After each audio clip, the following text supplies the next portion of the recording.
My name is Jacob Weaver. It is November 8th, 2019, and we're at Hawes Catholic High School in Jefferson City, Missouri. What is your last name, and can you please spell that? My last name is Redel, R-E-D-E-L. What is your first name and middle initial? Brett, B-R-E-T-T-A is in Adam. When and where were you born? I was born in St. Louis, Missouri. December 25th, 1982. Where did you attend high school, and what year did you graduate? I attended Helias High School and I graduated in 2001. When you were in high school, did you ever think about joining the military at all? I actually joined my senior year, February 21st of 2001, so I joined right before I graduated in May. What made you want to go into the military like your senior year?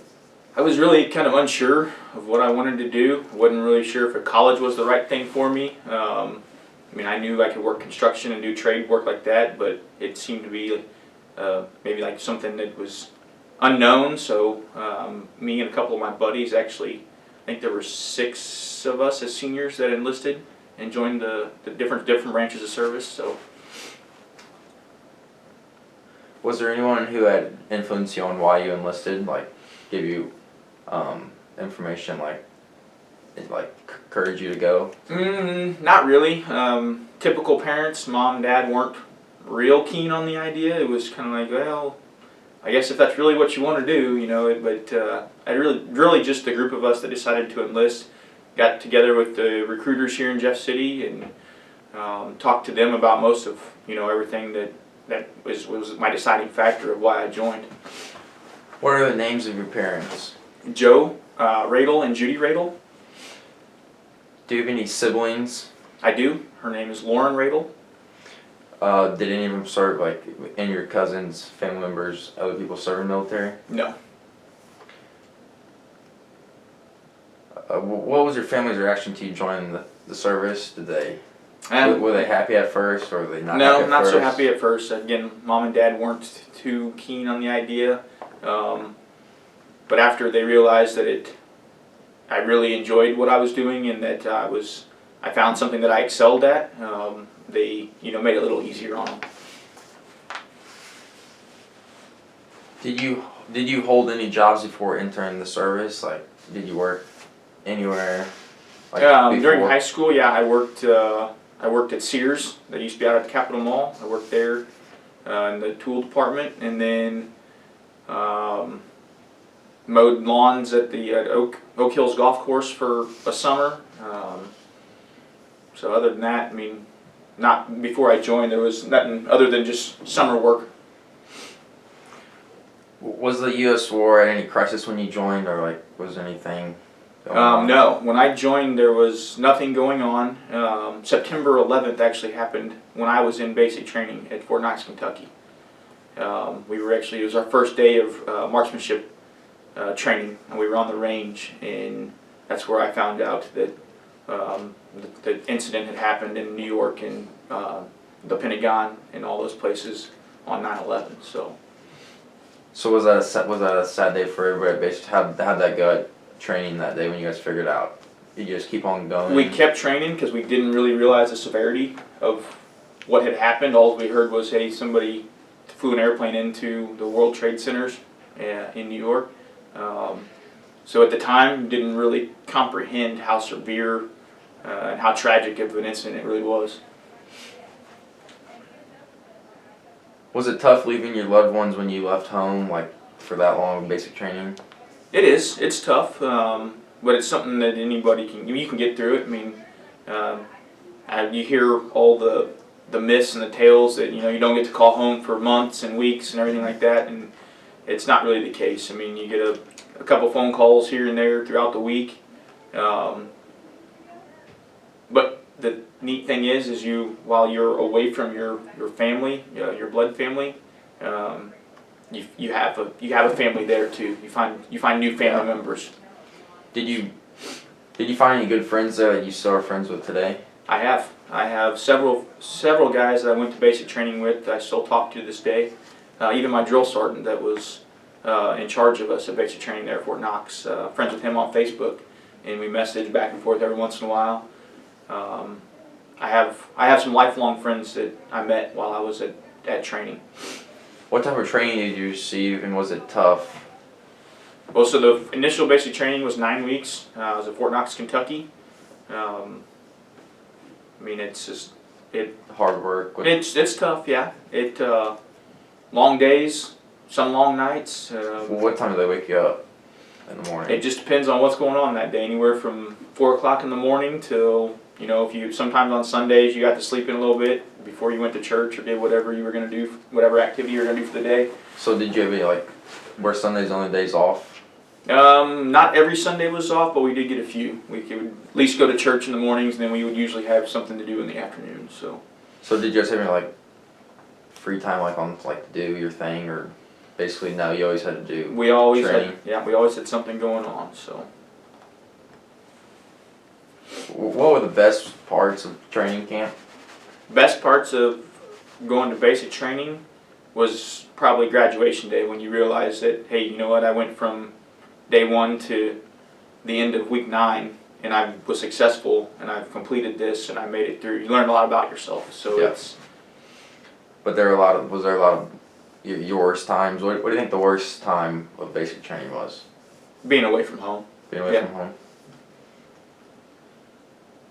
They always say that any training that you do is 90% mental and 10% physical. So if you go with that mindset, it's not that it's physically, I mean, and there are things that are physically demanding, but it's about how you mentally accept the challenge and process through the challenge.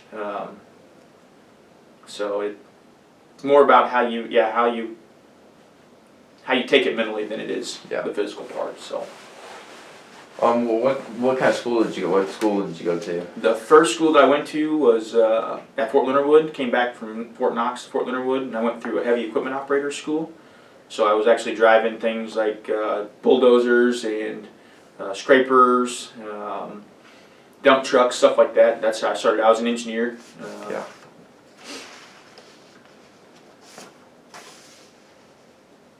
Well, what was your first assignment after basic training? My first assignment was with the with Charlie Company, 110th out of Lexington, Missouri, with the Missouri National Guard. When were you at training? Did you have a mentor that you looked up to at training? When you're at training, really the only person that you look up to is probably your drill sergeant. So Drill Sergeant Hoskins was his name. You see, the guys that he had been in for probably 10 or 15 years, and just the way he carried himself and the way he presented himself, and it's how you process. You're like, well, I want to be like that guy, once I get trained up and everything's good to go. So I'd definitely say the drill sergeants were the people you looked up to the most, even though they were the hardest on you. Were there any skills that stood out to you at training camp that led you to be a successful man in life? Or all the skills? Everything that all the Army values, that everything that we go by. I mean, they have a role with being successful in day-to-day life. Not one of them really stands out. Just realizing, I was in high school. Not that I wasn't disciplined to play football and wrestled a little, but it really makes you understand that you can be disciplined and you can succeed if you really set your mind to it. So when training was over, did you go home and before you had to go on? Yeah, after basic training, I was in the Missouri National Guard. So our training, or the National Guard training, is more traditional. So they do 1 weekend a month and 2 weeks a year. And I was with Charlie Company 110th out of Lexington. So I graduated my AIT, my Advanced Individual Training, in December of 2001. We went to our first drill in December, and we actually got a mission to support the 2002 Winter Olympics, which were in Salt Lake City, Utah. So I was actually home for a very short period, and then I left again in January and got to go to Salt Lake City, Utah for a security mission for the 2002 Winter Olympics. So how did you like that, going down there? It's neat. I mean, especially getting to travel. 18 years old, getting to go do something that's it's not really a normal mission set for the National Guard. But the Utah National Guard had requested states that could support and volunteer to help with that mission. So we were on the side of a mountain in January watching world-class athletes do everything from downhill ski jump to bobsledding to cross-country skiing. So it was a pretty neat event. Did you just basically just security there? We pulled security around the perimeter of one of the event or sites, I guess, Olympic Park. Then we did vehicle monitoring. We did checkpoints for people, so screened people, bags, metal detectors, stuff like that. So. Did anything bad go down when you were? No. That you can recall from? Not that I can recall. So. Did you? What was your first promotion? When you? Oh goodness. So my first promotion, I was actually promoted when I graduated basic training. So I went in as a private E-nothing, so E1 I guess. I got promoted to private first class, E2, when I got done with basic training. Let me think here actually, yeah, so I got promoted to private E2. Coming out of basic, yeah, so that'd be right. So private E2 coming out of basic training, and then I got promoted to PFC, which private first class E3 coming out of AIT. What is the private E2 stand for? Like what do you? As far as like you're just a private, so so on your uniform you have your rank. So you either have there's usually if you're a private E-nothing, there's nothing there. So a private E2 just has the top chevron on it, and then private E3 has it has the top. Basically, it's just this bottom piece, so the top chevron, and then the circle at the bottom, the rocker, and then so on and so forth. So. When you officially deployed, what was your job and where were you stationed? I officially deployed in January of 2004. We were in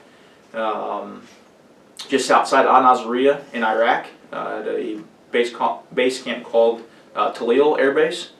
Job over there was deployed with the 1140th Engineer Battalion out of Cape Girardeau, Prairieville. There were some of them in Prairieville, Cape, and I think that was it. But we were an engineer battalion, so we went over to do engineer work, whether it be moving dirt and stuff like that, or building structures. We did route clearance.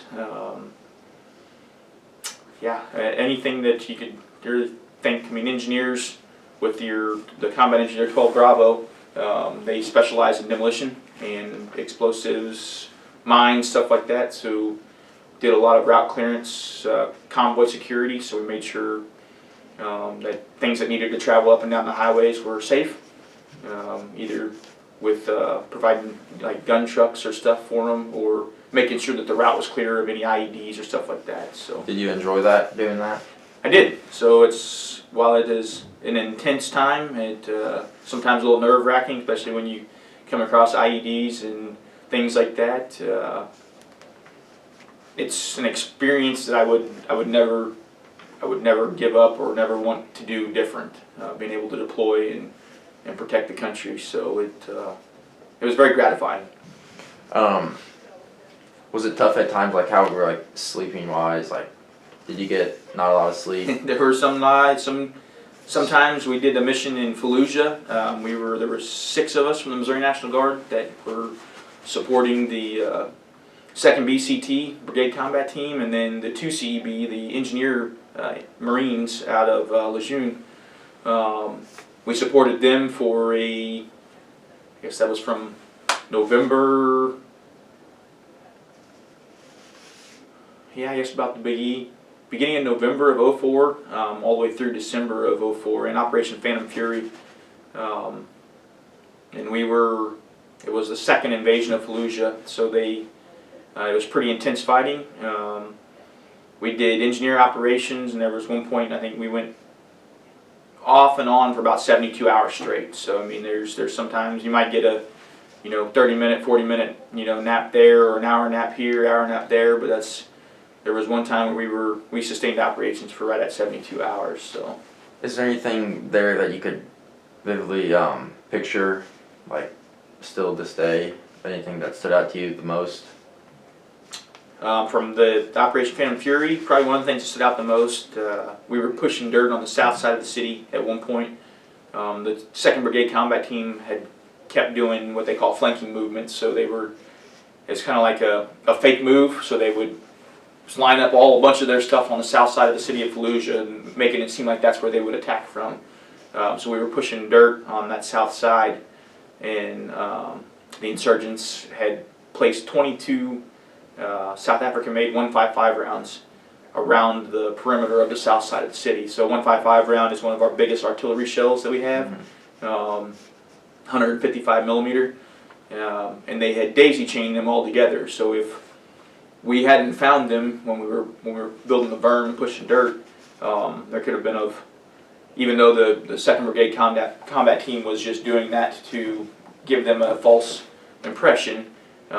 If somebody else would have found them, or possibly could have found them, probably could have lost some lives. I mean, but yeah, we pushed the first one up with the D7 dozer. It was rolled up in the front side of the blade, and I noticed there was deck cord, kind of looked like string, piled up off the corner of the blade. And so I got off the machine and looked, and we were with the guys from the 2 CEB Marines, and so I got the gunny sergeant and I said, "Hey, so I think I found some deck cord," and he came over and looked, and so we figured out that wasn't the only one that we had found. So we ended up finding 21 more of them, and we got them all dug up, cut the blasting caps, and so there was no way they could detonate.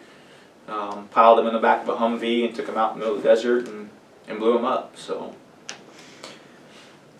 How long have you been serving in the U.S. Army?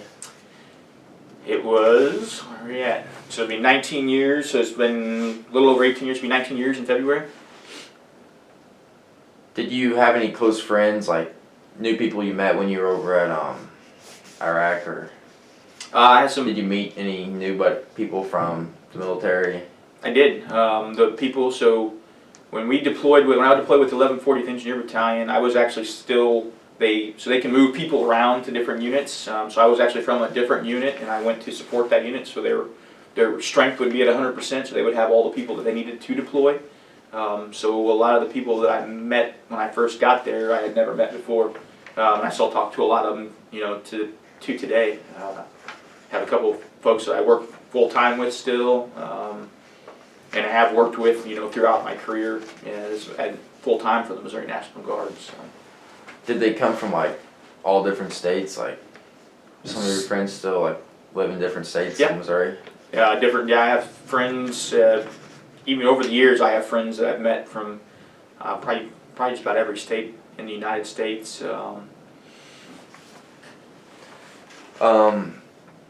What sticks out to you? What sticks out in your mind when you think the most important thing you did or achieved while serving? Like the most thing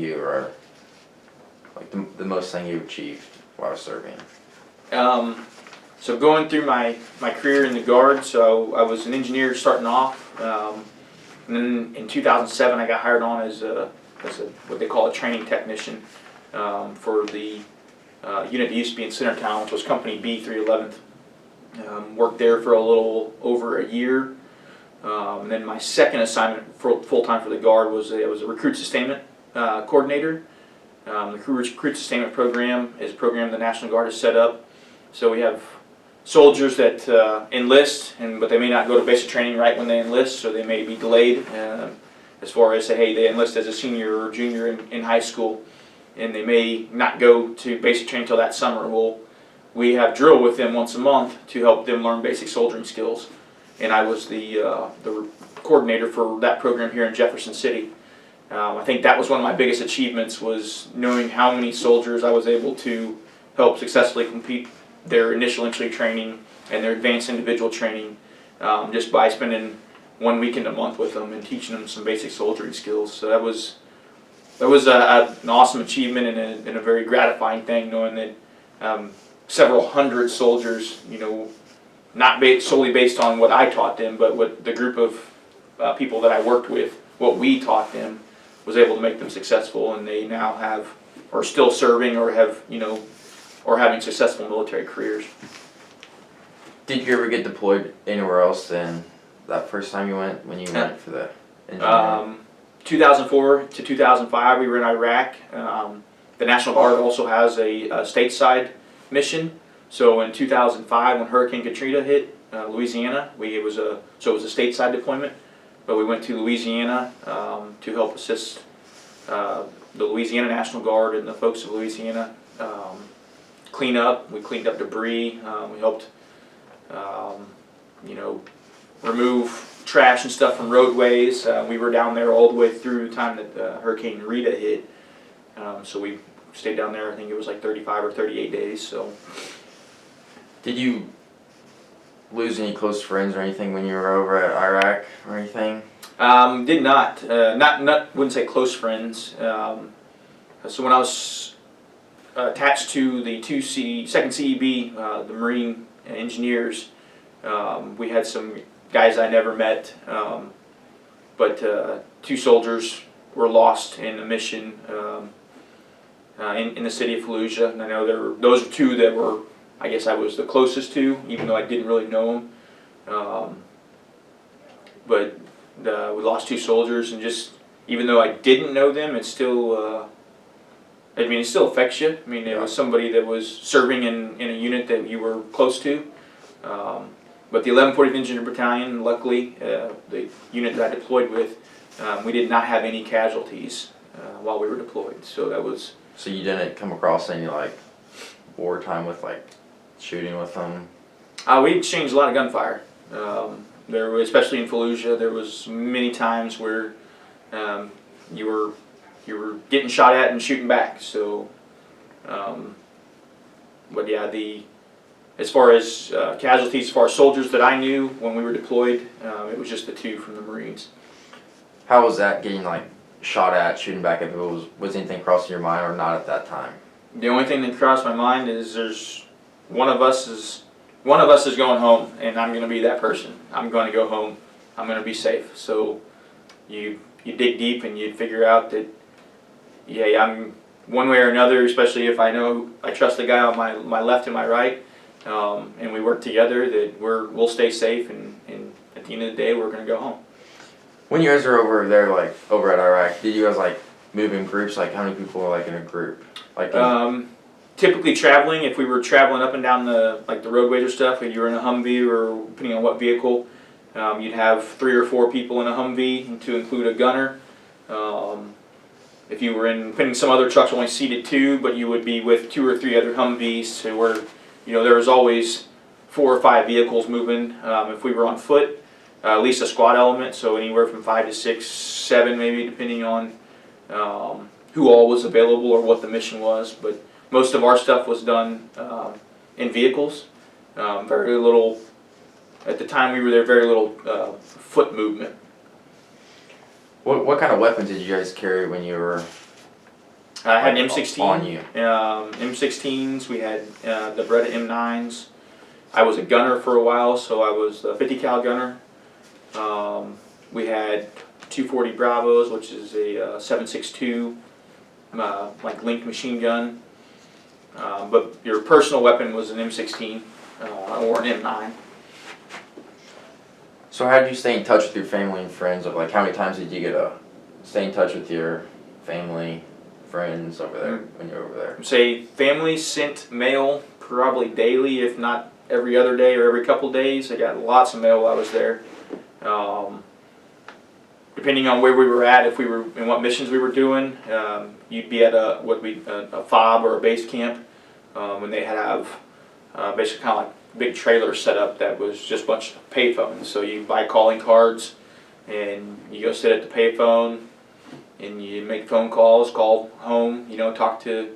So maybe one night I'd call my parents, one night I'd call a friend or something, and had access to some internet. So I think at the time it was MySpace, so you could MySpace people, and like Facebook chat now. So, but but lots of mail. Wrote letters, got letters sent to me, and then wrote letters home.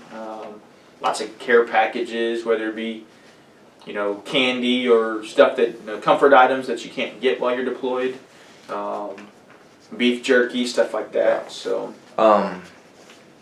Did you guys get like when you're deployed, like, and you said you had a tent, like, did you guys have like activities in there, like stuff did you guys jack around with each other ever, or was it straight business? No, and when we had downtime, like at our, we didn't spend much time at our base camp because we did a lot of traveling. But when we had downtime, and a couple of us had like PlayStations, Xboxes, stuff like that. So we played video games. Did a lot of working out. Yeah, a lot of that helps clear the head, especially when you're away from home. So you spend a lot of time in the gym.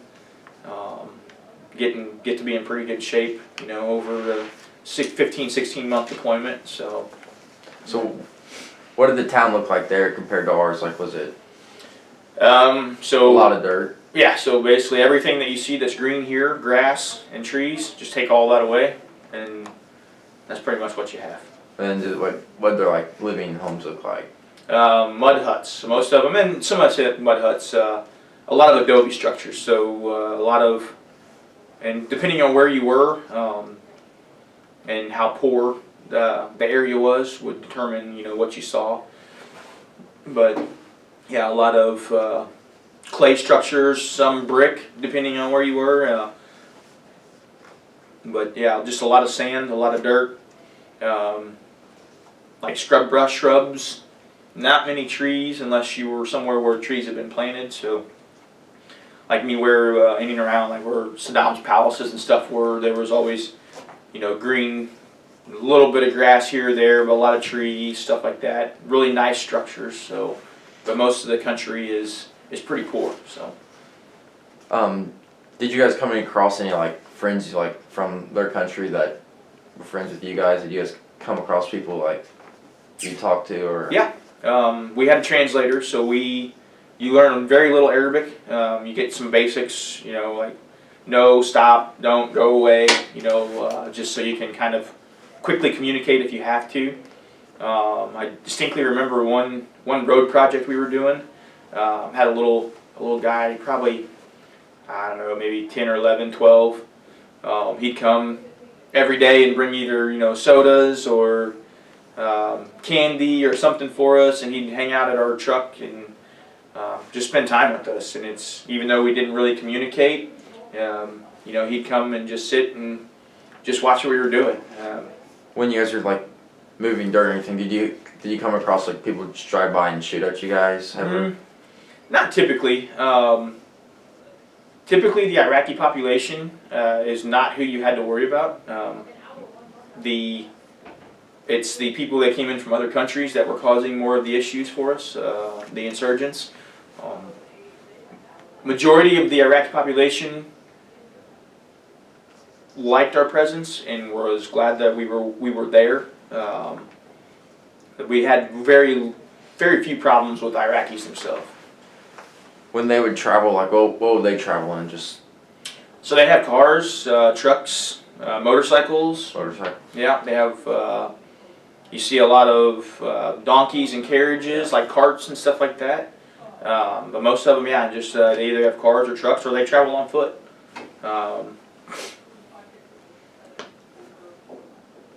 Like, so when you guys like food wise, like did you guys just bring a bunch of food with you, or did like people shipping food in and everything? Yeah, so when you're at your main fob, they had chow halls, so big dining facilities for everybody that was stationed on that base.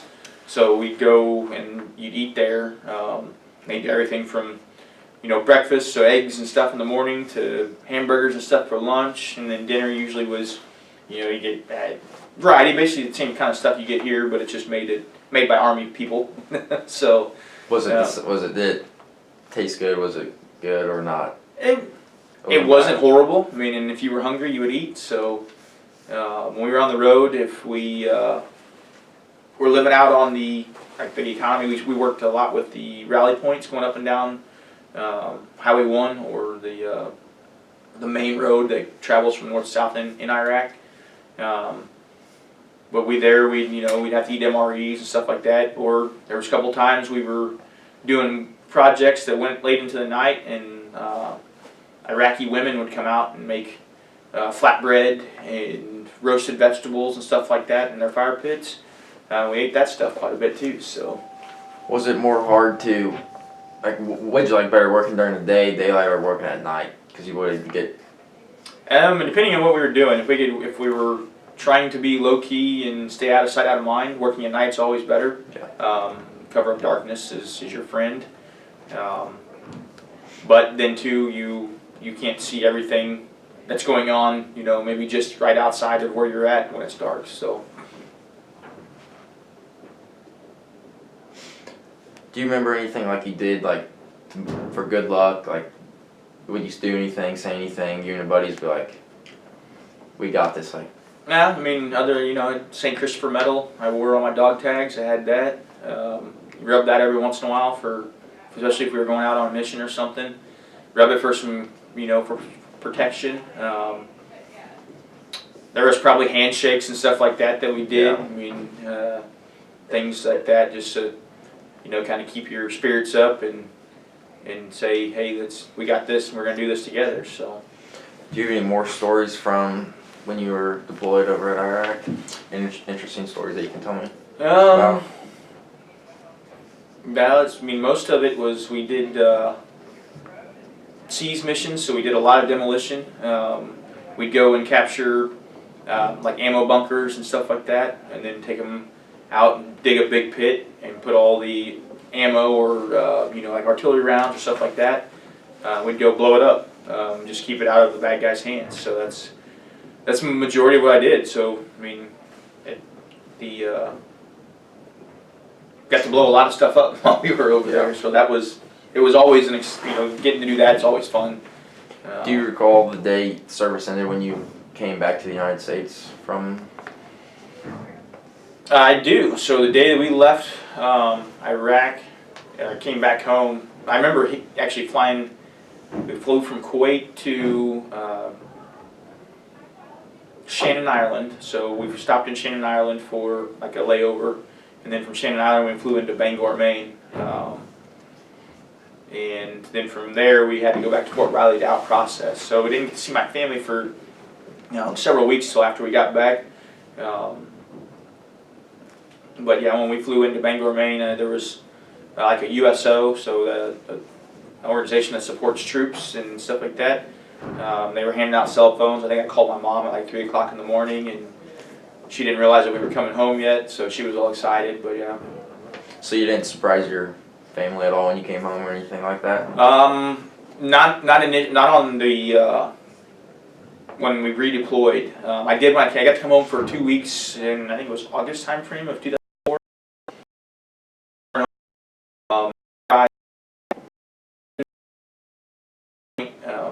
I got a rental car, flew into St. Louis, got a rental car and drove home. Nobody knew I was coming.